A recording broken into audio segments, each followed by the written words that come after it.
Hey, everybody. It's Sarah. We're back and we are ending the month of November with an awesome guest. I'm Aimee.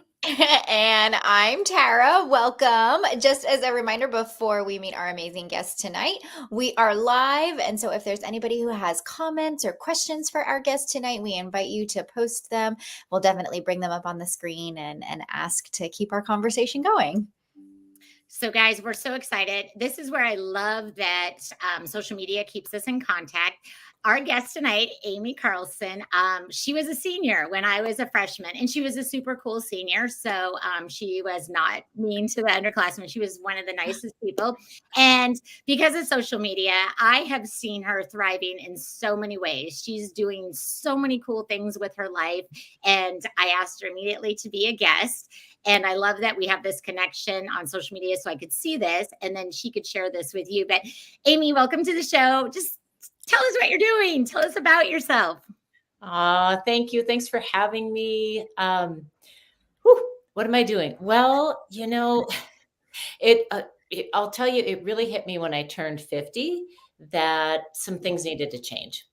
I think there were a lot of ways I was thriving before that, but it was that big number that just kind of got me and went to my head a little bit, getting worried about things. And so that's when I decided I needed a career change. I needed to follow my heart more. And that's what I've been doing, getting back into life coaching and helping people with wellness. And I love the word thriving. So I love that that's part of the title of this. Yes, it's a good word because I think it could be used for anything because it's not always like when people are on here, people ask me about recommendations. They like, oh, do they have to be something like thriving successfully? There's different ways to thrive. And that's what's important, I think. Yeah. And I think there's an energy to the word, that people are like, when they read it or they see it or they say it, it's like, ooh, yeah, I want that. Our chest puffs out. So you have been doing some coaching. Tell us about what kind of coaching you've been doing. Yeah. So when I started, I got my coaching certificate from a place called Guiding Mindful Change back in 2001. Oh. And at that point in time, I was a teacher and I just thought, well, I don't know what I'm going to do with this, like in Montana. But it's really cool stuff. And you ask a lot of questions and you help people. I really believe that we know what we want and we know how to get there. We just need somebody to kind of help practice with. It's becoming tonight. Amen to that. Yeah. Yes. Real time. Yeah. Yeah. So game on, right? Yeah. Exactly. And that's what life's about anyway. Yeah. So I got that certificate a long time ago, and then I just did it a little bit here and there. And I knew I loved it. There was something that was so natural for me about it. And so I think that I started coaching myself too through some of these transitions I needed to make. And then I was like, yeah, this really works. And then started to slowly offer it to other people. And it takes a while to build your confidence, right? Especially when you're doing something new and different and you're like, I don't know, am I really any good at this? And so it took a while too to feel like, I'm grooving. So how did you decide, like when you coach them, like, is it like life coaching, like, or like their career coaching? When you say coaching, what does that entail? And that's a good question. I think that's where I lost my train of thought for a minute there. I think that's where I started is, I had this broad life coaching certificate and then I gradually narrowed it down a little bit more to, it is about thriving, but I would say the word that I use is like empowerment coach. So empower people to make those, maybe it's a career change, maybe it's a relationship change, maybe it is an attitude change. What's different than so I know this isn't a comparison. Like you go to a therapist and say, oh my God, what's wrong with me? I need to better my life, but then go to you. So what would somebody listening right now would be like, what's different? And that's a great question. Good ones tonight. The way that I explain it to people is if you're going to a therapist or a counselor, a lot of times there's something related to our past, uh, Mm. deal with or work through. And, I'm not trained in that or in depth in that, but to me, coaching is more about your future. Where do you want to go? Mm. How can we figure out some steps to get there? Anytime we make a change, we often take one step or we're afraid to take that first step. And so the coach just kind of helps you figure some of those pieces out, those next first steps, and is kind of there with you for those first steps. And then there you go. Then you're so what are some types of clients? Like, do you find that they're at certain stages of life or Yeah. Usually it's when people often are like open to the idea of it, there's some kind of, they're restless a little bit. They're about to get out of their comfort zone, but, and so there's a transition. There's a transition coming. And what I mentioned, like for me turning 50, the other thing about that was not just the age for me. The other transition was recognizing pretty soon I'm going to be empty nesting. And that, um, like that was going to be a big transition. And so I wanted to prepare for that.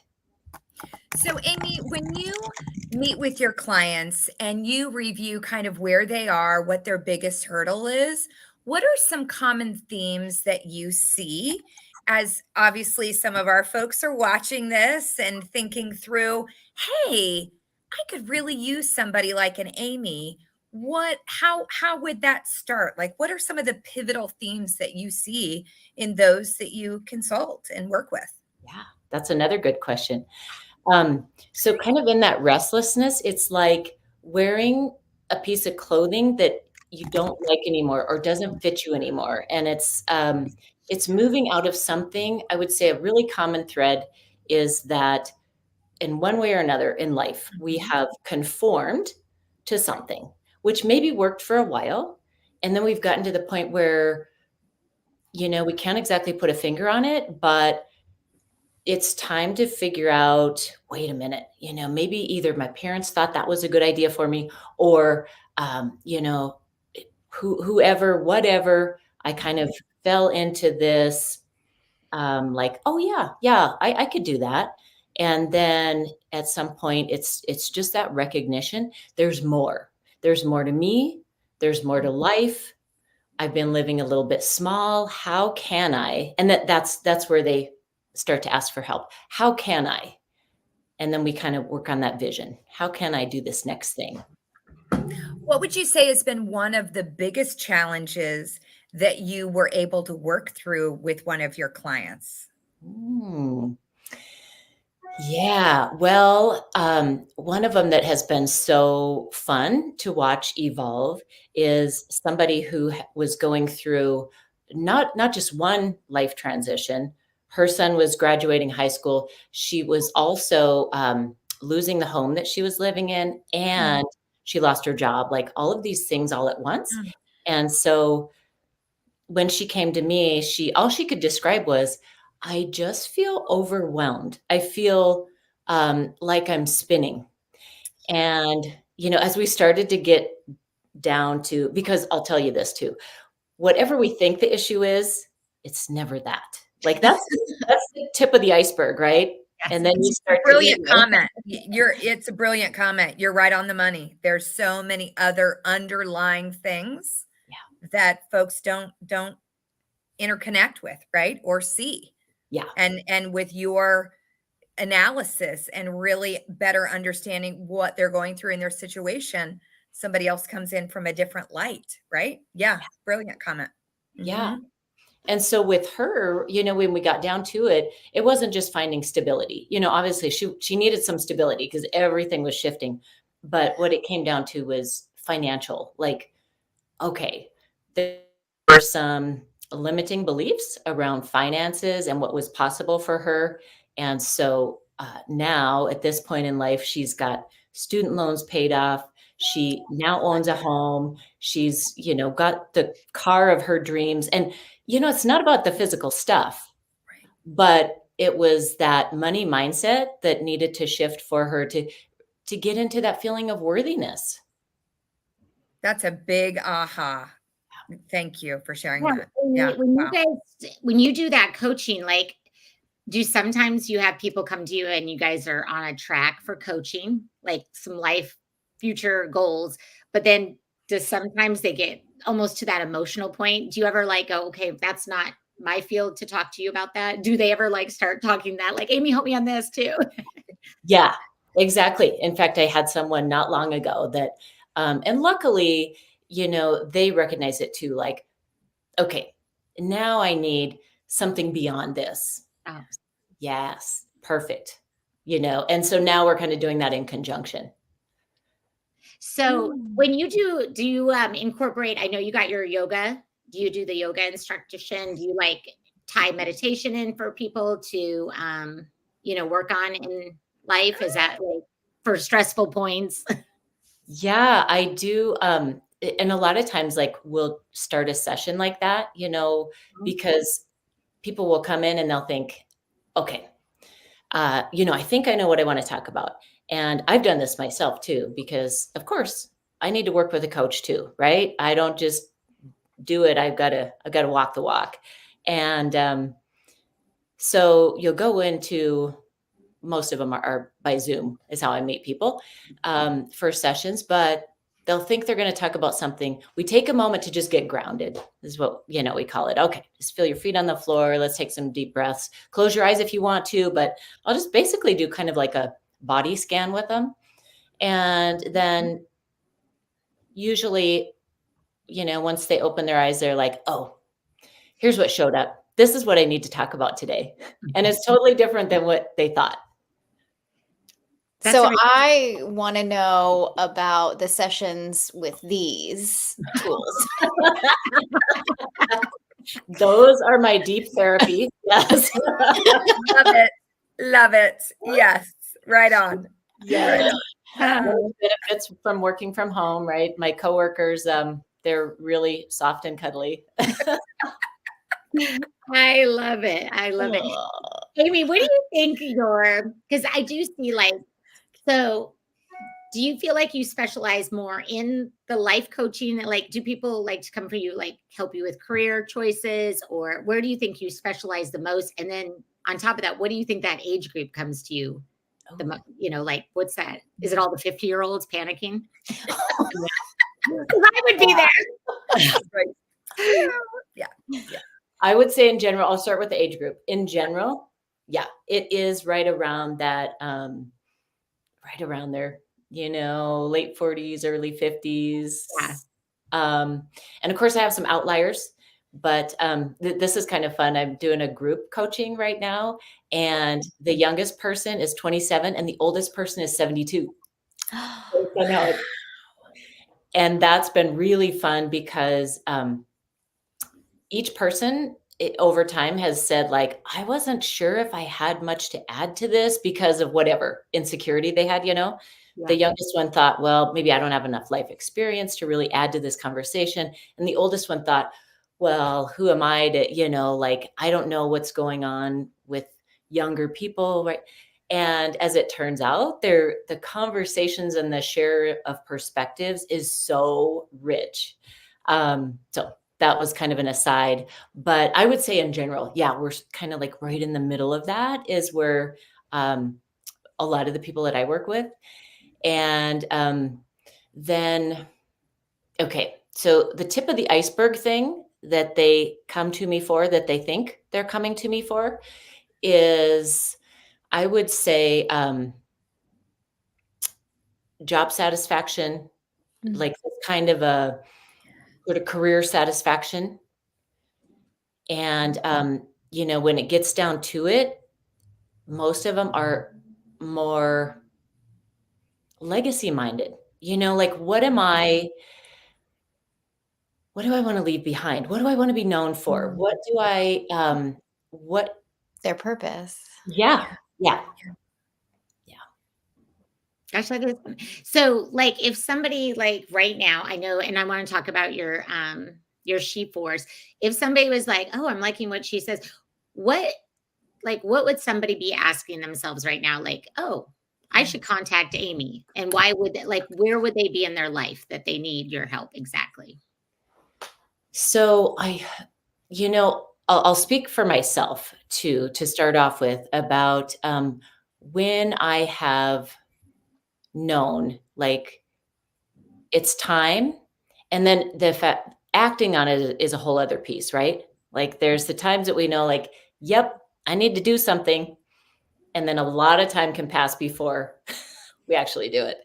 Um, so how that's come together for me is it's starting to feel that kind of that restlessness, right? Like there's something in there that's like getting a little antsy about life in general. And then if I don't believe there's any accidents, right? So if I happen onto a podcast or I click onto some, or I open this email or whatever, and there's a person there that I can, like their energy and their, what they're talking about, like it's a match and I want what they've got. That's when I act. So I've got some of that restlessness going. And then, I'm searching. I don't even know that I'm searching. And that's kind of how some of my clients come to me too, is like, you're going through social media, or you're looking around at different things, or you're in a bookstore, or you're looking for a book. And then you find that match. Do you think sometimes people are just like, they have all these ideas and then you kind of just bring them together and like send them in a direction, like, okay, now that we've talked about it, like you can't do 5 things at once. Let's try it for one. Yeah, exactly. Exactly. And I think that's one of the ways that we kind of sabotage ourselves, is that we, well, I think of this like with a kid, when you just get out like everything in the toy box. And that's what we kind of do too with our ideas or whatever. Instead of like saying, well, let me just check this one out and then kind of check this one out. We just throw everything out, and then we wonder why we can't move. We can't make decisions. We can't, it's like we're paralyzed. I bet it's amazing to see some of the ahas from some of your clients when you break through the chains, if you will, of some of their issues and or concerns. And some of those, whether they're large or small, everybody has a different perspective of what that is, right? But really starting to make the successful transition. I don't want to say to the other side, but I'm going to say to the other side, right? Yeah. I mean, that's just, I can't even imagine how you feel about the gratitude of seeing your clients and their wins and consistencies. How many, or what would be the average of sessions that somebody would have with you? What does that look like? So I like to make sure, if they're going through something major, I like to make sure that at the minimum they do 4 sessions. Optimally, about 3 months is great, because that's, we know to start a new habit too, it takes a while. And that's part of what we're doing. And to even get clear on what they want, that takes a little bit of time. And then to kind of practice that they might have new vocabulary. They might have they're going to have a new way of seeing themselves, and it's a safe place to practice that before they take it out into the world and somebody else says, what's going on with you? What happened to you? Where have you been? I need that number wherever or whatever you've done, right? Give me a ding-a-ling, because like we gotta look at this. Yeah. Have you seen some drastic changes, Aimee? Sometimes when people are on the fence, like, I don't know, I really want to go in this direction, and then they actually do it, and it's like a whole new world. Yeah, whole new world. And the best thing is, then they don't need me. I mean, they'll come to me for like I just call it tune-up, like, oh, maintenance sessions. Exactly. But I mean, that's really the best, when they have a few sessions and then I don't hear from them, and then I see them on social media or whatever, and they're doing what they wanted to do and they don't need me. That's great. So really good. Oh, a comment that we got is I think most folks in their 50s are really trying to reconnect with who they are because they have spent a lifetime doing for others. Ah, Yeah. good one, Mike. So true. Yeah. So That true. is true. And like a lot of this kind of those people who their lives have been about service or I can vouch for this, as being like a people pleaser most of my life, Mm. that really muddied the waters to figure out, well, who am I? Like I do all these things for everyone else and then I couldn't figure out who I was. And I've heard later in life now, they always say, focus on yourself first and then others. You'll be a better person. You'll be happier with yourself. And it's so hard to do, to focus on yourself and reach your goals before prioritizing everybody else. So tell us about SheForce. I know you've developed this website, you have a podcast. Tell us about that. Yeah.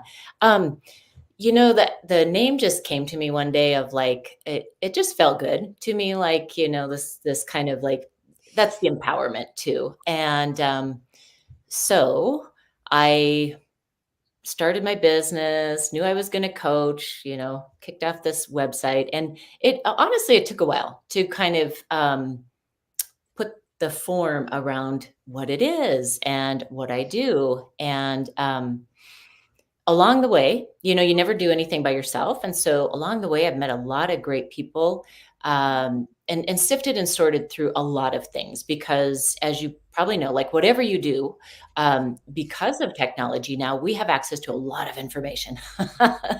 And you just have to figure out then like business-wise, what do I want my business to look like? There's a lot of models out there and what do I want it to look like? And to not have it replicate something that, the reason I wanted to be an entrepreneur too is to kind of create a little bit of a different lifestyle as far as time goes, like that maybe the 8 to 5 was not what I was looking for, but something a little different, to have work this time period and take a little bit of this off and then work in the evenings too, things like that. And so it has evolved. And one of the things that I found out I really love to do is like this, talk with people, interview people, because I love to learn and it's so fun to share that out. And so the podcast went live. I started interviewing people last winter and then finally went live with the podcast during the summer. And here's one of the other things that I have been really recognizing lately. Like I mentioned before, we don't do anything alone, which is why I'm guessing the three of you do this together.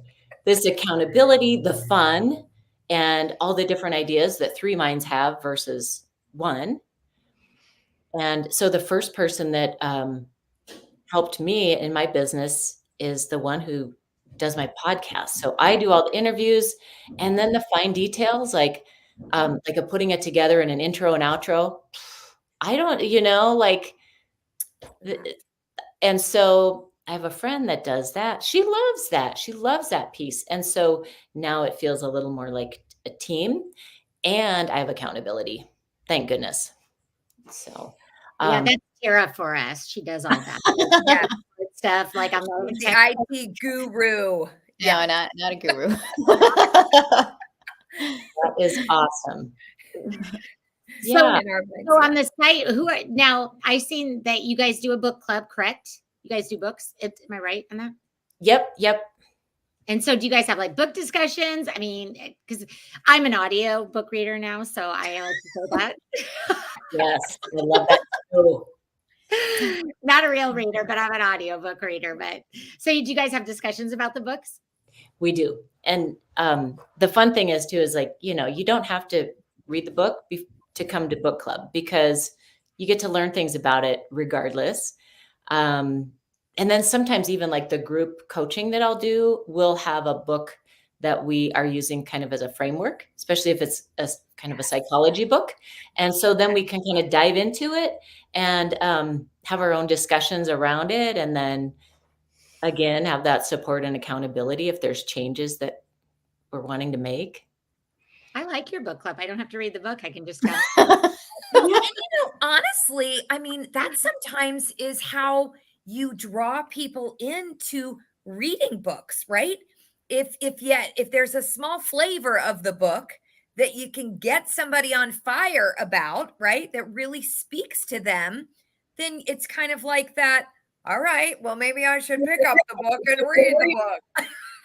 I love that analogy. You can Right? get a little flavor of it and set them on fire. Yeah, because you never know what's going to light your fire. And not every book lights my fire, I'll be honest. But boy, when I get one, I'm like, wow. It's a strong flavor. Yeah, knocks Laura's me got a out. few for you, Amy, for looking. Lots of flavor, real spicy. That's right, real spicy. Right on. Right on. Why not? Now, Amy, you do a lot of, well, not a lot. I've seen that you've done some I believe it's conferences, some speaking. Now, when you go to these conferences, and it's usually all women, correct? Well, and I did do a like a local, it was a safety fest of all things, that I got contacted to do a talk at here recently. And so it was a statewide thing. And there were a lot of construction businesses there. So I was like, So I did, my talk there was called Creating a Thriving Work Culture. And it was the most well attended of all the sessions. So I was just surprised, because usually most of my audience is female, but so that was a really fun discussion. But usually it is things along the lines of that, thriving. And I love to work in perspective shifts. Like all it takes is even a 1% shift. I'm tipping my head, like looking at something that differently, in order to have a new thought, to take a new action, to have a new feeling, to then create a whole new habit. So, I really love to focus in on that. That change is a lot more accessible than we think. And shifting just that 1 degree can make all the difference. And the other analogy I like to use is like a kaleidoscope. So the purpose of a kaleidoscope is so that you can see a lot of different things, right? If you have a kaleidoscope and you only look at the one and you never touch, I don't know what that thing's called at the end, but you never touch that, you're limiting yourself so much. And so sometimes when we're afraid of change, if you just even think about clicking that kaleidoscope, 1 click, you're going to get a whole different colorful view. So, Amy, that was interesting that you said, was there a lot of men there?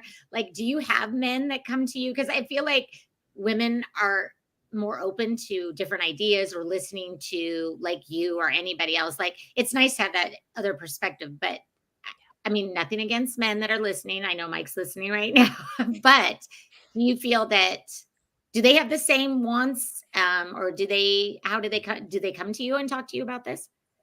Yeah, so I do have, on average, I usually have like 1 or 2 male clients at any given time. And then the consulting that I do with this organization is I facilitate some of their basically like thriving kind of mindset meetings. And a lot of the participants that speak out loud are the men in the group. And so in that instance, I'm thinking about how, in general, I think a lot of women are more willing to potentially reach out. But given the opportunity, like at this conference or at this business organization, where they just know that every other week I'm going to be there leading these mindset things, they are really thankful for the opportunity. So I'm just saying, in general, it might not be something that they reach out for on their own, but when they are in a situation like that, they're quite engaged. And then I think it's super fun to have that room full of people and have all of those different perspectives. You've got the different angles that people are coming at things from. And or if they're there with their peers and other company colleagues, right? To kind of really fully engage. Yeah, that's some good intel and insight. Yeah. So, speaking of men, before we wrap up for the night, who are these two? Those are my boys, Benji and Gavin. Yeah, and Benji's going to turn 19 next week, and Gavin is 21. Exciting. And are they both in Montana with you? They are. In fact, they're both going to college just up the street from us, so I get to see them a lot. Yeah. Where are they going? So East- handsome. MSUB. Oh, MSUB. Okay. Yeah. Nice. Yeah. Is it cold there before we wrap up? And I mean, because Right. we're going to complain it got 39 today and we almost froze to death. Yeah, it's been kind of cold. Not any snow on the ground, but That's yeah. People are like, "You're from Montana." I said, "No, my blood is not there anymore." I'm My blood is Florida now. Florida. I can't handle it. Oh. So we are going to wrap this up because we try to keep everything to 30 minutes, and I feel like we could talk to you like a long time. I think you should pick all of our brains. We probably all have a lot of goals. So the best way to schedule you would be to go to your website. And can you tell them what that is one more time? Yep, it's sheforcecoach.com.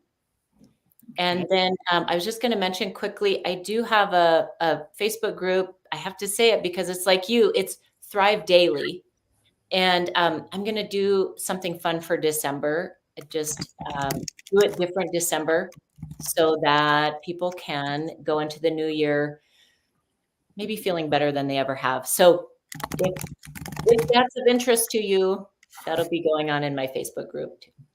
I love it. Thank you so much for all this insight on coaching. And I think it was good because I feel like I've seen this a lot and I just didn't have an understanding. And I think you are really thriving in life with your new business. And thank you for being a guest.